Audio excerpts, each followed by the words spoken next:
Squad ঘোষণার পরেও দুশ্চিন্তা পিছু ছাড়ছে না ব্রাজিলিয়ানদের। আসন্ন বিশ্বকাপে বিশেষ এক কারণে দলটিতে বিরাজ করছে শক্তির তারতম্য, যার ফলে কার্লো অ্যানচেলোত্তির অধীনে উত্তর আমেরিকার মাটিতে মিশন হেক্সা জয় অনেকটাই কঠিন হয়ে পড়বে সেলেসাওদের জন্য। কি সেই কারণ যার ফলে তারকা খচিত দল নিয়েও বিশ্ব আসরে শিরোপা জিততে পারবে না ফুটবল বিশ্বের জনপ্রিয় এই দলটা? সে কথাই জানবো রিপোর্ট। বিশ্বকাপে দল ঘোষণা হওয়ার পর নেইমারকে স্কোয়াডে দেখে ব্রাজিলিয়ান সমর্থকদের মনে যেমন আনন্দের আবহ কাজ করছে, পাশাপাশি এক অজানা আশঙ্কা দানা বাঁধতে শুরু করেছে সেলেসাও ভক্তদের মনে। কেননা উত্তর আমেরিকার মাটিতে সেলেসাওদের যে মিশন হেক্সা জয়ের লক্ষ্য, তাতে 26 সদস্যের এই স্কোয়াড কতটা কার্যকর হতে পারে তা নিয়ে জল্পনা কল্পনা কাজ করছে দেশটির ফুটবল অঙ্গনে। অভিজ্ঞ কোচ কার্লো আনচেলোত্তির অধীনে দলটিতে নেইমারের মতো কিংবদন্তি যেমন ফিরেছেন, তেমনি ভিনিসিয়াস জুনিয়র, রাফিনহার মতো বিশ্বসেরা উইঙ্গার এবং এনরিকো লুইস হেনরিকের মতো তরুণ প্রতিভাদের উপস্থিতি আক্রমণ ভাগকে করে তুলেছে অবিশ্বাস্য রকমের শক্তিশালী। কিন্তু মাঠের লড়াইয়ে একটি দলের ভারসাম্য কেবল যে আক্রমণ ভাগের শক্তির উপরই নির্ভর করে না, মাঠের আসল লড়াইটা যেখানে নিয়ন্ত্রিত হয় সেই মাঝ মাঠের দিকে তাকালে ব্রাজিলের বিশ্বজয়ের স্বপ্ন বড় ধরনের হোঁচট খায়। মূলত মাঝ মাঠের এই দুর্বলতা এবং আধুনিক ফুটবলের সঙ্গে তাল মিলিয়ে মাঝ মাঠে গতির অভাবই তারকা খচিত এই দলটির বিশ্বকাপ জয়ের পথে বড় বাধা হয়ে দাঁড়াতে পারে। উল্লেখ্য যে বিশ্বকাপে ব্রাজিলের এই দলটির ফরওয়ার্ড লাইনে প্রতিভার অভাব নেই, কিন্তু সেই প্রতিভাবান স্ট্রাইকারদের বল যোগান দেওয়ার এবং প্রতিপক্ষের আক্রমণ মাঝপথে রুখে দেওয়ার যে চালিকা শক্তি,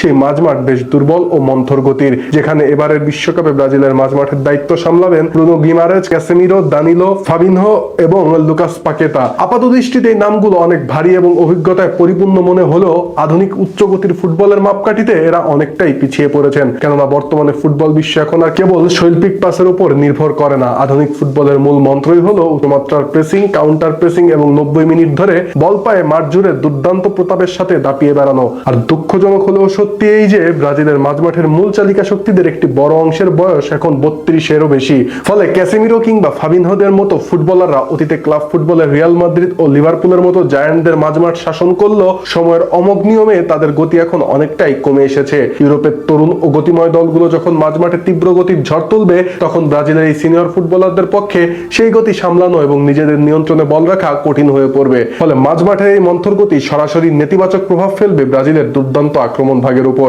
যখন মাঝমাঠ থেকে দ্রুত ও নিখুঁত পাস ফরওয়ার্ড লাইনে পৌঁছাবে না, তখন ভিনিসিয়াস কিংবা রাফিনাদের মতো উইঙ্গারদের বলের খোঁজে বারবার নিজেদের অর্ধে নেমে আসতে হবে। এর ফলে প্রতিপক্ষের রক্ষণ ভাগে যে ফাঁকা জায়গা সৃষ্টি হওয়ার কথা তা আর হবে না এবং ব্রাজিলের ধারালো কাউন্টার অ্যাটাক গুলো শুরু হওয়ার আগেই অঙ্কুরে বিনষ্ট হয়ে যাবে। এর বাইরে চোটের কারণে তরুণ ফরওয়ার্ড এস্তেভাও দলে না থাকা এই সমস্যাকে আরো তীব্রতর করতে পারে। কারণ মাঝমাঠ থেকে আক্রমণ ভাগে বলের সংযোগ ঘটানোর মতো সৃজনশীলতার অভাব রয়েছে এই দলটিতে। এক্ষেত্রে কোচ কার্লো আনচেলোত্তি হয়তো নকআউট পর্বের কঠিন ম্যাচগুলোর কথা চিন্তা করে অভিজ্ঞতার উপর ভরসা রাখতে চেয়েছেন, কিন্তু মাত্রাতিরিক্ত অভিজ্ঞতার খোঁজে গিয়ে তিনি দলের মাঝমাঠ থেকে তারুণ্যের উদ্দীপনা এবং প্রয়োজনীয় গতিকে যে বিসর্জন দিয়ে ফেলেছেন, বৈশ্বিক আসরে তার দলটিকে বেশ ভালোভাবেই ভোগাতে পারে।